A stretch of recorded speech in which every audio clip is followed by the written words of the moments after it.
नहीं जिताते, अब आपको जिताएंगे। हम कहते हैं आप मुख्यमंत्री बनो, ये हमारा वो है।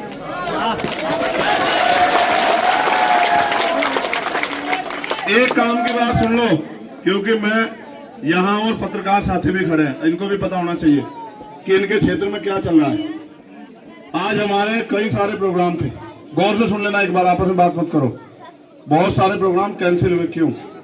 क्योंकि सुरक्षा एजेंसी के लोग सुबह हमारे पास आ गए थे। हमारा ये वेव था कि हम उनसे जाने कि भाई अचानक ये किस चीज की जरूरत क्यों पड़ी। अब हमारा चुनावी कार्यक्रम चल रहा है, ऐसा तो नहीं कि हमारे चुनाव को डिस्टर्ब करने के लिए, हमारे खिलाफ कोई साजिश करने के लिए सब चीजें हुई है।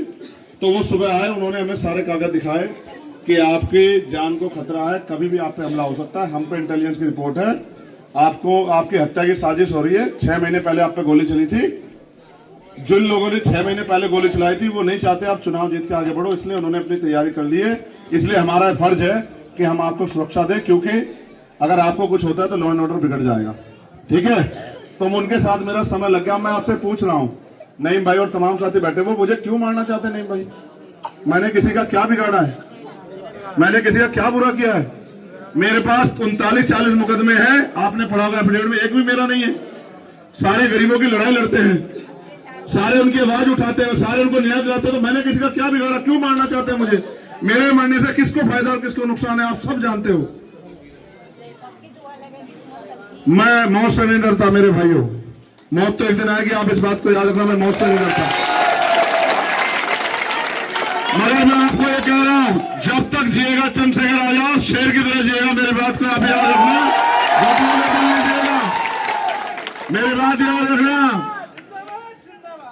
वो अलग बात है कि अभी सियासी रूप से कमजोर हूं, लेकिन ये मत समझना कि कमजोर,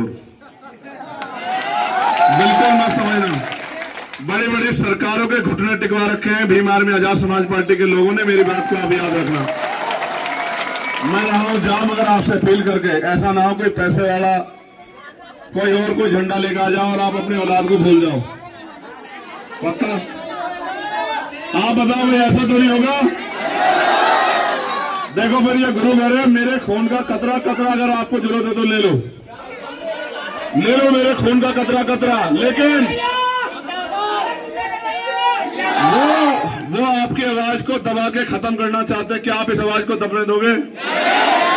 सोच लो, ऐसा होगा आपकी बस्ती में आके कहेंगे जिन मुस्लिम के भरोसे थे, जिन पिछड़ों के भरोसे थे, जिन किसानों के भरोसे थे, वो तो दूसरी पार्टी को वोट दे रहे हैं। सियासी लोग, याद रखना, आके इस बस्ती में कहेंगे